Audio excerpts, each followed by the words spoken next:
Hey Chicka-dees, welcome back to my channel. I hope you're doing really well. Today's video will be the first video in my new studio, which is really exciting. And I wanted to show you how I've decided to store my fabric. If you saw my previous studio tour video, then you would have seen that I keep all my fabric in a big plastic tub. And I just didn't want to use that in this place. I wanted something new and different and fresh. I was watching the video by Morgan Donna on how she decided to store her fabric, and I was inspired and I wanted to do it a similar way. If you follow me on my Instagram, then you would have seen that James and I built a set of shelves, and they're open at the moment, but I might make kind of a curtain or something to go in front just to keep some of the dust and a bit of light off them, because we've got quite a good amount of natural light in this place. So I've decided to put all my fabric onto boards and to line them up nice and neatly on these shelves. I'm really looking forward to seeing how it's going to come out and folding all my fabric and everything like that. So I thought I'd take you guys along with me, and I hope you enjoy. So this is some backing board. You can get it loads of places. Most arts and crafts and kind of hobby shops will sell it. Picture framers, and you can get it on eBay and everything like that. I'll put a couple of links down below. I got this from an art shop. Now this one is 95 centimeters long by 64 centimeters wide this way. So what I need to do with it is I'm going to cut it into 6 sections. So I'm going to cut it in half this way, just down the middle. So that's 45 centimeters each side. And then I'm going to cut it into 3 this way. So it's about 21.3-ish centimeters on those ones. Now you'll get to see a nice time lapse of that and me measuring it out as well.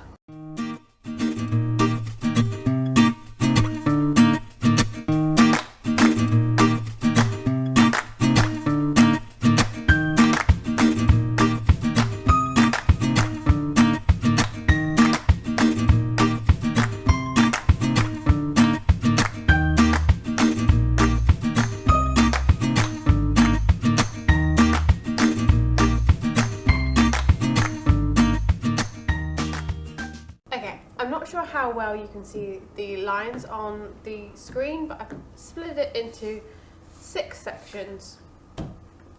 And today I'm going to be using a Stanley knife to cut it out.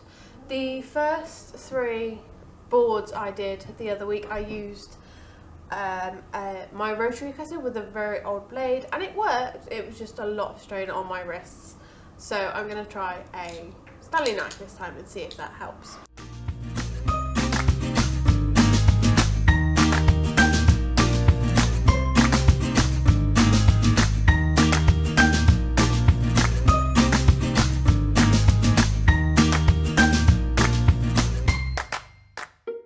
So there we go. A Stanley knife worked far better than my rotary cutter because the pulling motion is far easier on my wrist than trying to push the rotary cutter that way. So I'm going to go ahead and cut the rest of these boards up, and then we will go over to the cutting table and start folding my fabric. I've cut out all the board apart from one. I think I've got enough for now. Actually, going through my fabric, it seems I don't have a lot of full meterage. I have a lot of scraps which I have to figure out what I'm going to do with, but I don't have a huge amount of meterage to fold, which is nice. I'm going to start with this fabric, and this fabric is kind of my white whale project and fabric. I first ordered this in a big order with some other fabric. How many times can I say fabric in one video? Probably a lot in this video. So I ordered this with a bunch of other things, and it didn't make its way into the package, but it was Black Friday weekend, so I don't begrudge them being busy and missing something. That's absolutely fine. I messaged them and they sent it out to me as soon as they could. Sorry for the noises, we are in an industrial estate, and yeah, so I got this fabric eventually, washed it, and there was some holes in the kind of selvage. Now it's a very, very thin fabric, and I wasn't quite prepared for quite how thin it was, and there are some holes somewhere, but I thought that's fine, I can work around them as long as they don't get bigger whilst I'm washing it, you know, no worries. So washed it, the holes didn't get any bigger, so I thought great. Brought it over here, and it's actually thinner than they advertised it. They advertised it as 58.8 inches. It was about 54 inches. So I designed my thing using a 58 or 59 inch pattern, and I'm missing inches on the side. I thought I can work around that. You know, I bought 3 meters, I can wiggle things around. So I started cutting things out, and then I managed to cut things out wrong, and at that point I was just done. I couldn't, you know, use it for the project I wanted anymore. So after that I decided not to carry on with that project. I needed a break. I'm still going to do it. It's going to be an Edwardian style walking skirt with the pleats at the bottom, but I'm not going to do it in this fabric. This fabric just is too light as well. I was considering lining it, but I was still kind of iffy about that. So I'm kind of glad that it didn't work out, because I don't think it would be sturdy enough for what I wanted to do. I'm going to get some nice twill to do the walking skirt in, and this is going to be one of my Make 9 projects this year. I want to clone my white dress, and will link down my 2019 Make 9 projects in the down bar for you, so you can go and watch that. And I'm going to use this fabric for it because it's nice and light and floaty. It'll be great for a summer dress. So I've already folded my scraps onto this bit of card, and now we're going to do the actual meterage. So my shelves are 50 centimeters wide by about 30 centimeters high. So the widest fabric that you will usually get is 150 centimeters. So I have made my shelves 50 centimeters so that you can simply fold your fabric into 3 and then wrap it around. So that is what I'm going to do. It doesn't have to be exact. You could get the measuring tape out and measure everything, but I'm not going to. That looks good enough. You could actually even get this to measure it. That's a bit too big.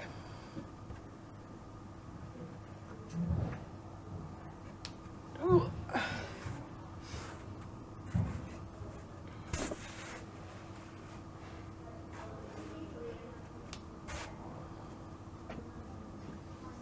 Nope, still too big. Then again, these are 45 centimeters wide, so I can have it about an inch on each side dangling off. But for my own neuroses, I would like to get it as equal as possible.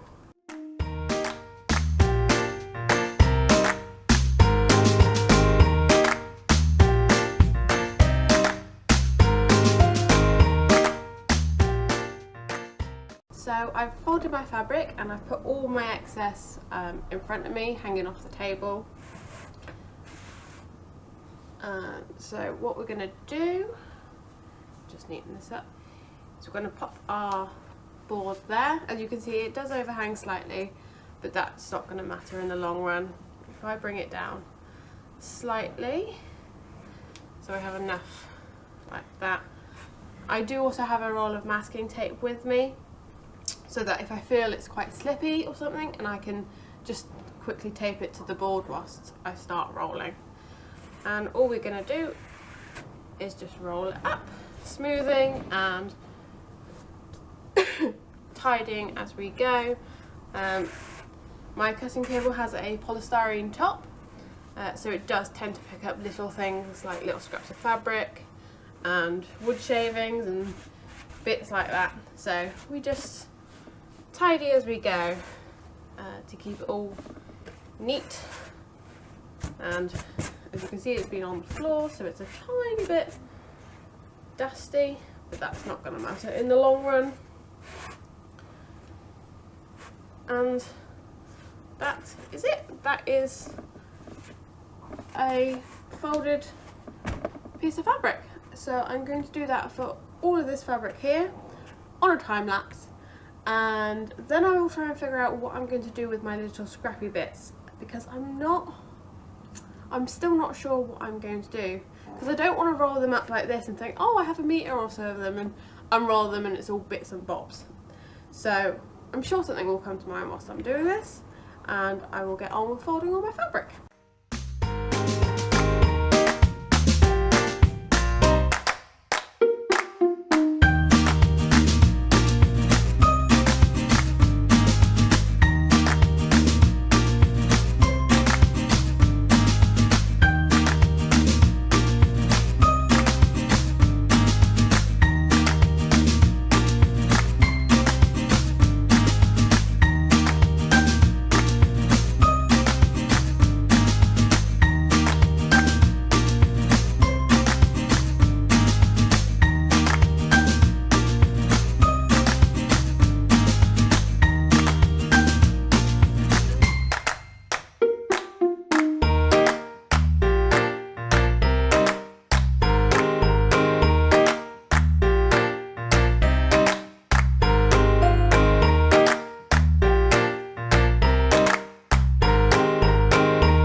decided to store my fabric. I really like this way of storing my fabric. I will put all the useful links and information down in the down bar below. So if you want to go down and check it out, and whilst you're there, if you want to like, comment and subscribe, that would be really helpful. Have a lovely day, and I'll see you in the next video. Bye!